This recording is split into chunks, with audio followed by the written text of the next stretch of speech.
Welcome back to another episode on the MLD Balls page. In today's episode, we're going to be talking about the Zach Lavine era for the Chicago Bulls, and this just needs to end.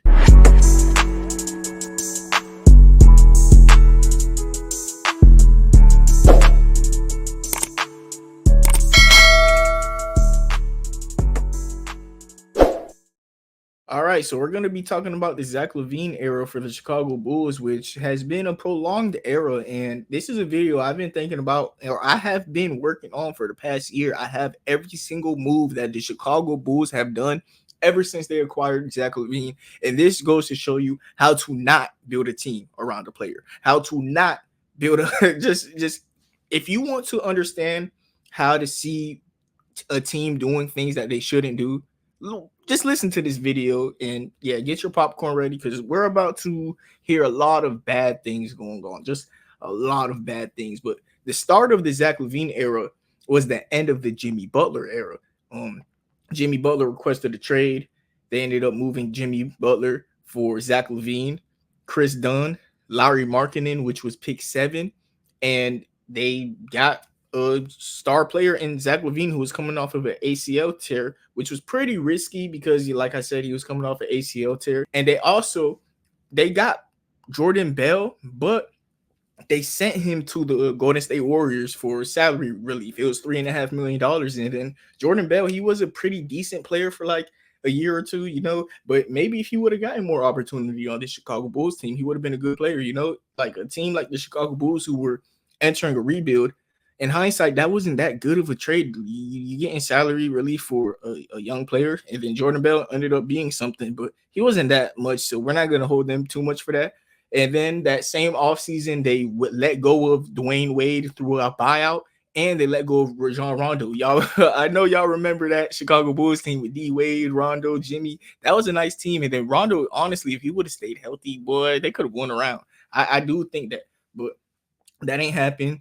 And they went on to a new era with Zach Lavine. In that same free agency, they got Justin Holiday for 2 years, $9 million, which was a decent move. They got Christian Fee. Y'all know who I'm trying to say. Felicio for 4 years, $32 million. And they got Nikola Vucevic Nikola Mirotic. Yeah, y'all. Nikola Mirotic was so nice on this team, and they got him for a cheap deal. Nikola Mirotic for 2 years, 25 mil. And they also had that one guy. If you know, Antonio Blakeney. That boy was tough. Antonio Blakeney was tough. Oh, I wonder what happened to him, but he was nice. So that year they were just rolling it out with Zach Lavine, let him come back from his ACL tear. He was pretty nice that season. The Chicago Bulls, they weren't on nothing really though, because that was 2017. Let me see what the Chicago Bulls did in 2017. They were 41-41. They finished 8th in the Eastern Conference with Fred Hoiberg as their coach. And I remember that Fred Hoiberg time in Chicago wasn't really viewed upon too highly. I'm actually wrong. That was the last year with Jimmy. So the 2018 Chicago Bulls is the year that Lavine was there with Jim Boylan. Oh, yeah, even worse. Jim Boylan. Yes, this is the roster. Even worse. They finished 22-60, the 13th seed in the Eastern Conference. Yeah, that sounds more about it. Yeah. That was a bad team. Yeah, this was a bad team. It had Tyler Ulis on the bench, Cameron Payne, Otto Porter, Bobby Portis. And the reason that Nikola Mirotic left is because Bobby Portis beat his ass in practice, if you remember that. And that was a crazy story. But yeah, Chris Dunn, I remember liking him on this team, but he's still in the league now, playing some pretty good defense for the Los Angeles Clippers. But the next offseason, they drafted Wendell Carter with pick 7 and Chandler Hutchinson. If that's his first name. Oh, yeah, that was his first name. Chandler Hutchinson, decent player.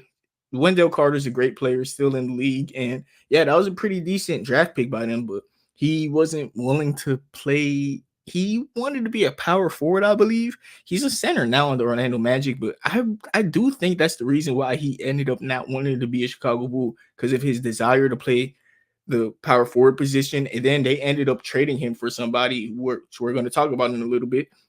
But in that same free agency, they got the kid from Chicago, Jabari Parker. They were like, hey, this guy was a high pick, and we're going to see if he could come to our team and give us something. They signed him for 2 years, $40 million.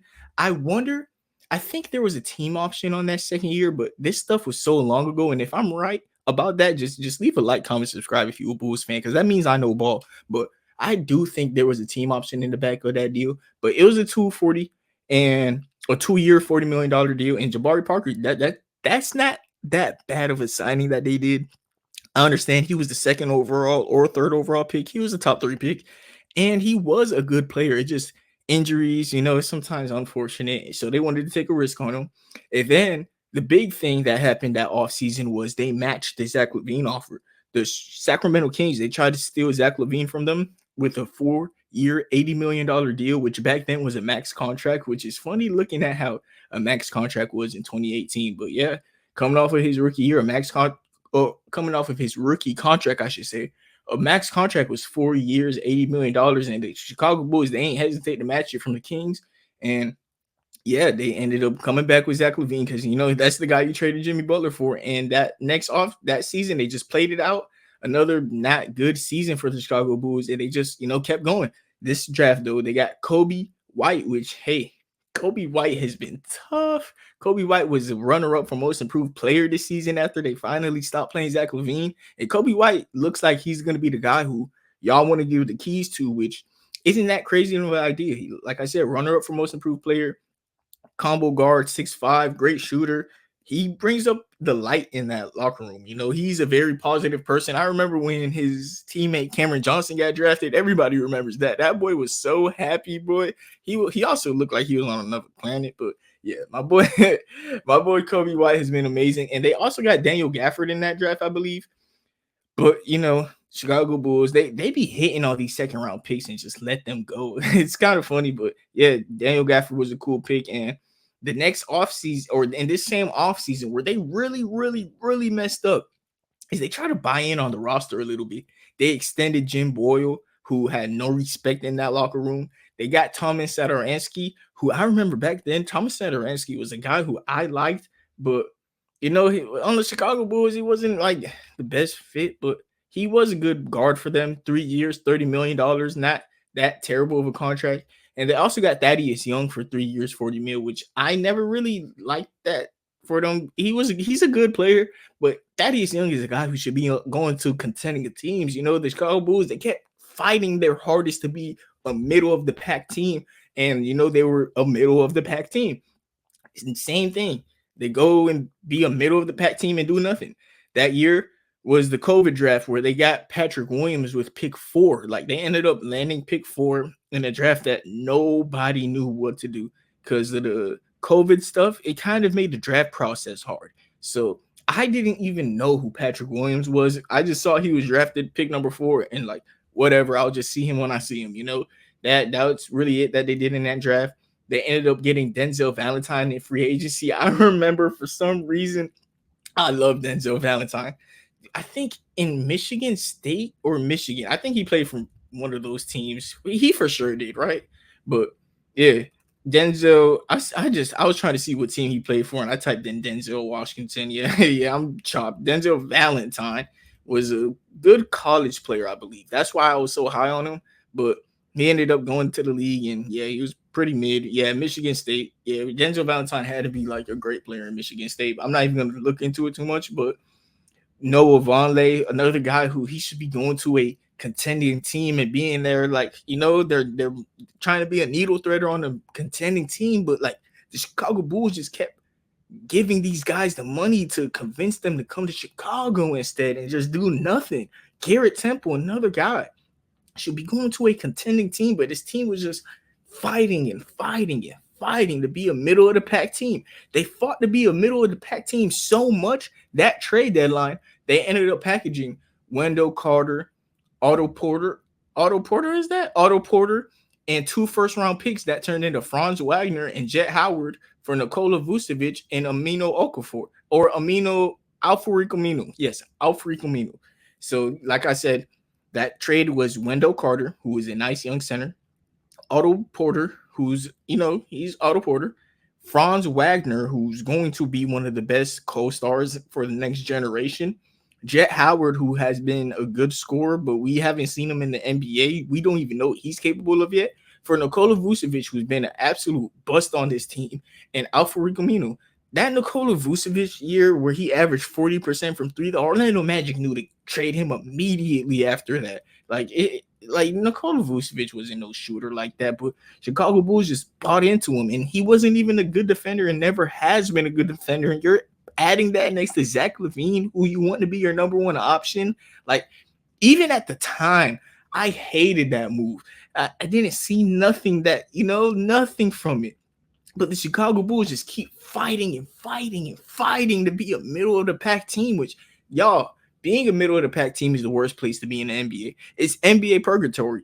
You are at the bottom and you can get a chance at pick number one, or you're at the top and have a chance at the NBA championship. When you're a mid team, all you do is overpay players like Zach Lavine because you have to give somebody money, and you keep being a middle of the pack team. The Chicago Bulls haven't even been a consistent playoff team throughout this era. They've literally just been a mid team spending money and selling dreams to their fans. They haven't even been doing nothing, just getting a bunch of players who, yes, in free agency, they're getting guys who should be going to contending teams, but like, you're not a contending team. And like I said, in the second round, these guys kept hitting and hitting and hitting. The next year, they got Ayo Dosunmu, who I like. Ayo Dosunmu. I'm ranking my shooting guards right now.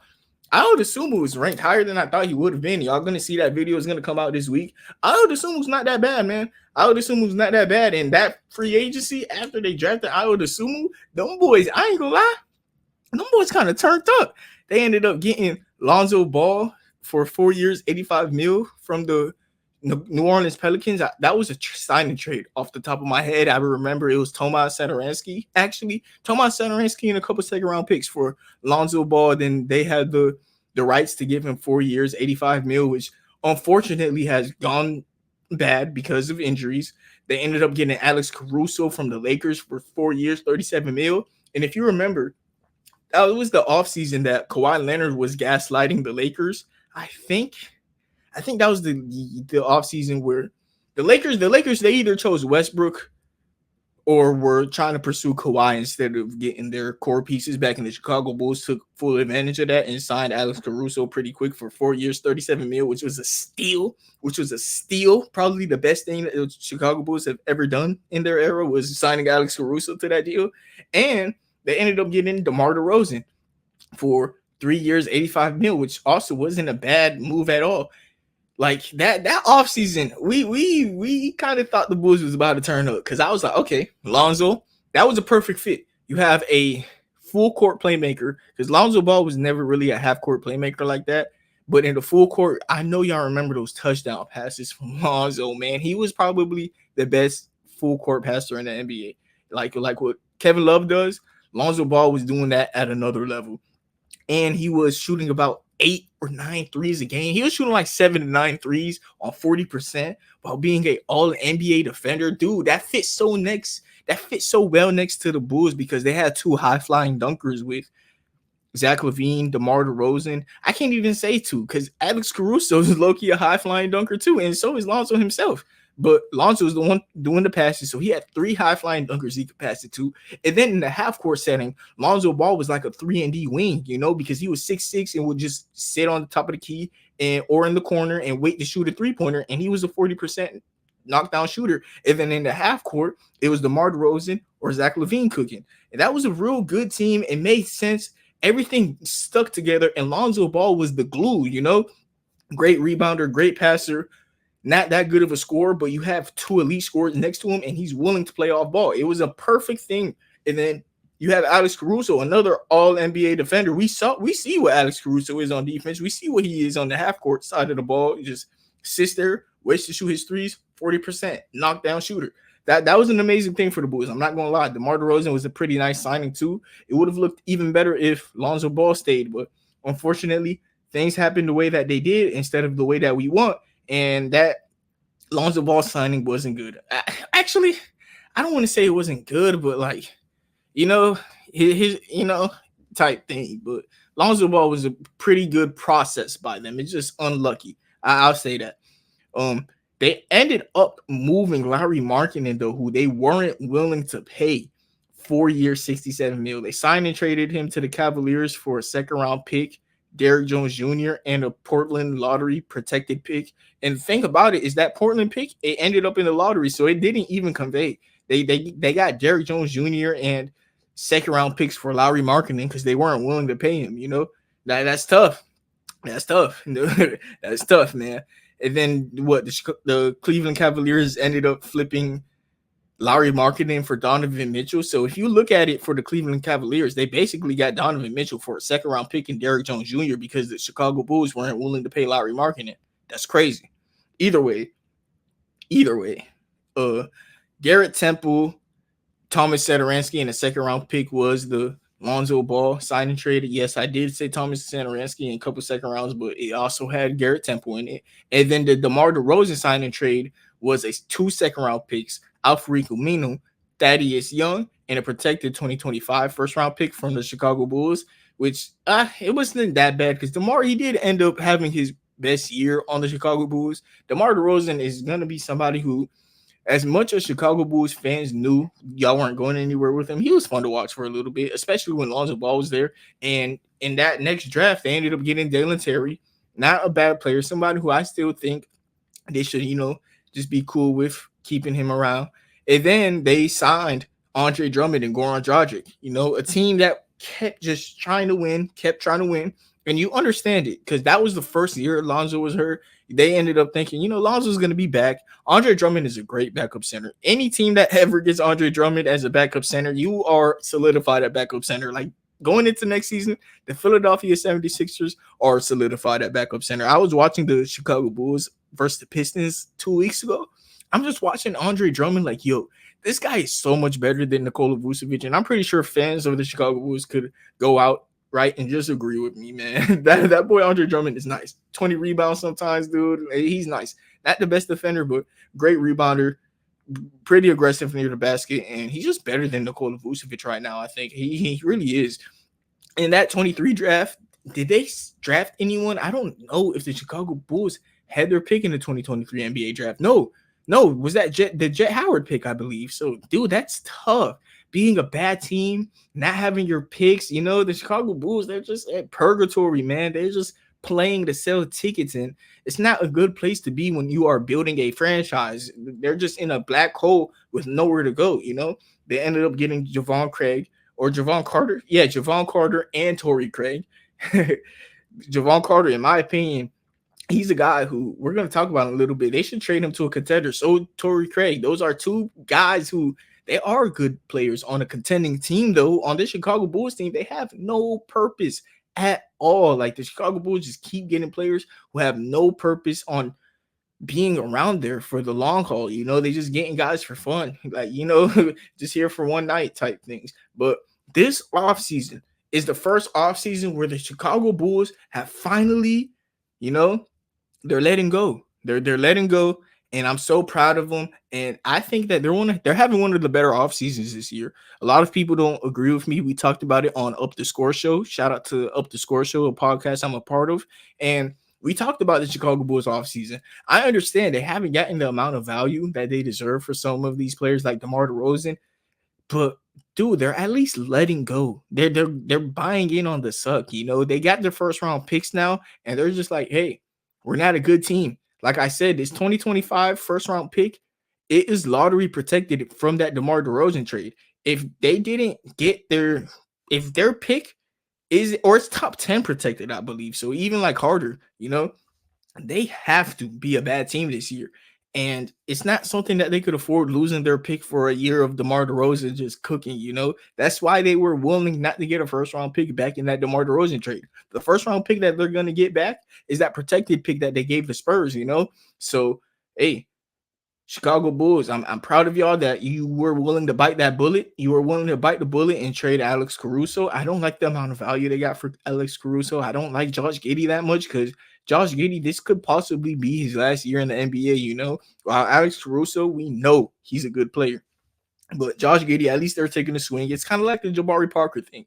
You just get a young guy who you can see him being in the league longer if it works out. But, like, is it going to work out? Really? Do you think it's going to work out with Josh Giddey? With him, I do think it's more possible working out than Jabari's Jabari Parker. Jabari Parker just wasn't ever healthy, and Josh Giddey, he at least got the health part. Is he a good person? Is he a good player? I don't know, but whatever. Josh Giddey, I guess.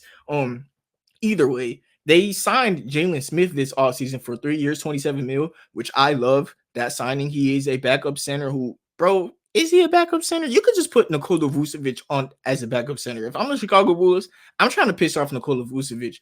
Yeah, ask for a buyout, bro. Do it. I double dog dare you. Like, you can come off the bench and we're going to build this thing with Jalen Smith. Honestly, Montas Buzelis, one of my favorite picks that the Chicago Bulls have ever took in the past couple years. Like, this offseason for the Chicago Bulls has made a lot of sense. They are trading Alex Caruso for a young player. They are trading DeMar DeRozan so they have the rights to their top 10 protected pick this year. They drafted Montas Buzelis, who reminds me of like Andre Kirilenko a little bit, and like Franz Wagner. And he said it himself. This is words of himself. And when I watch, I agree with him. He goes downhill like Franz and he plays defense like AK. Is he as good as that? Nah, but it's like what he does. He's a versatile defender and he's a downhill attacker of the rim. Montas Buzelis is like a point forward, and Franz is a similar way. Javon Carter and Torrey Craig, like I said, hopefully those guys get traded. I would assume hopefully he keeps developing. Nikola Vucevic has no market, man. So like if you have no market and you're demanding to start on my team, you could come off the bench and just keep complaining until we buy you out. Just keep complaining. Patrick Williams is a guy who I'm hoping that the Chicago Bulls bring back and give him more opportunities. When he got drafted, it was before that DeMar DeRozan signing stuff happened. So, he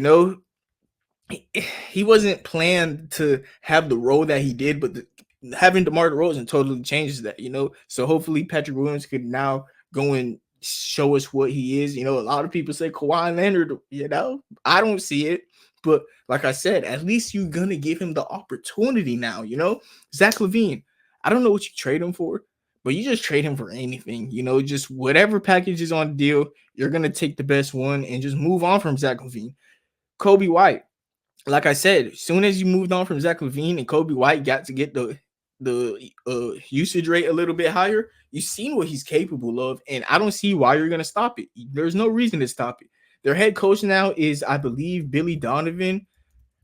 I could be wrong about that. I'm going to search it up because, like, who even knows what the Chicago Bulls got going on? They didn't even know until this year. Yeah, it is Billy Donovan, which isn't that bad of a coach, I guess, but I'm just happy that the Chicago Bulls are finally starting to blow it up. I'm going to check if there's any players that I'm missing that I want to talk about for the Chicago Bulls, because this team is in the best place that they've been in a long time.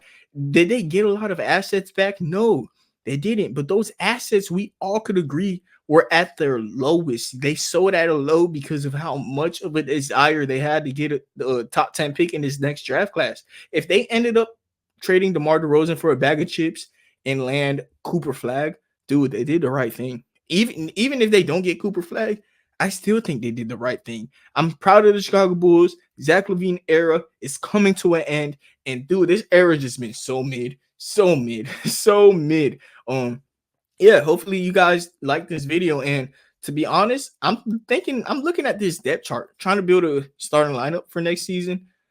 Dude, I don't know. Josh Giddey might come off the bench. Josh Giddey is not a point guard, man. He's a small forward, power forward. He's a point forward.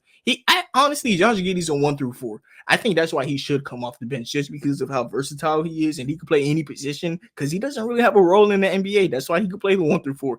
Point guard, I understand putting him there because he's a great passer. Shooting guard, if you want to get technical and say he can't shoot, so he can't be a shooting guard, whatever. He's a guard, But either way, small forward, I do think that's his actual position, but he's such a good playmaker that you could put him at point guard sometimes, even though he's a point forward. Power forward is the position that he was playing on the OKC Thunder. I don't care what y'all say. Their lineup was Shea, Dort, J-Dub, Giddey, Chet. I understand that sometimes they put Giddey at point guard just because it's the same way that we're not going to get it too into it, but he's a power forward. He literally was their second best rebounder. He can't shoot.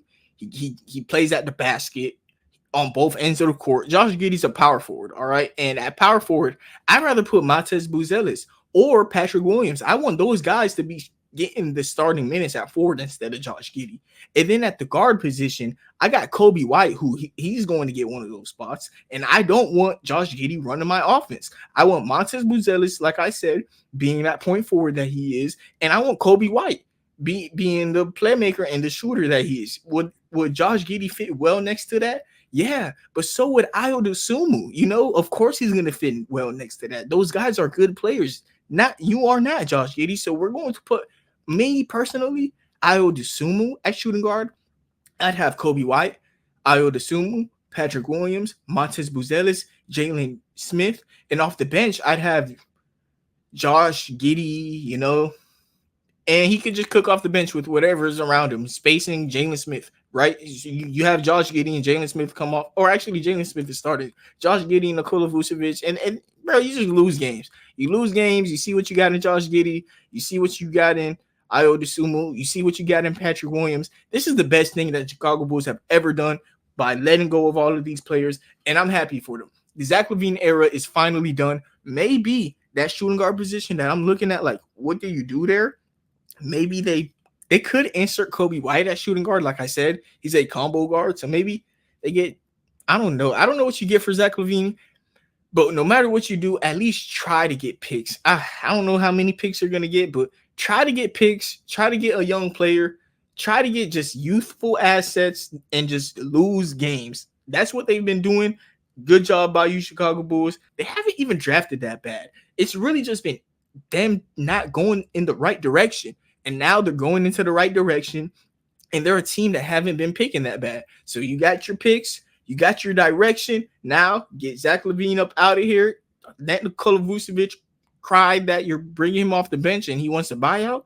And yes, let's go, because DeMar DeRozan, the main reason he came here was because of Nikola Vucevic. They've been friends since high school, and that kind of kept y'all stuck in purgatory since you trying to cater to DeMar DeRozan, Nikola Vucevic, Zach Lavine. That was the most mid big three that we've seen in a while. Man. That big three had no chance of even making the playoffs. I remember their net rating together was actually a negative because that defense is atrocious, man. Like, that team building was terrible. And yeah, I'm just happy that the Chicago Bulls going into a new era. And thank you everybody for watching. That was a long video, longer than I expected, but like I said, thank you, and everybody have a nice day, and God bless. Chicago Bulls, it's over.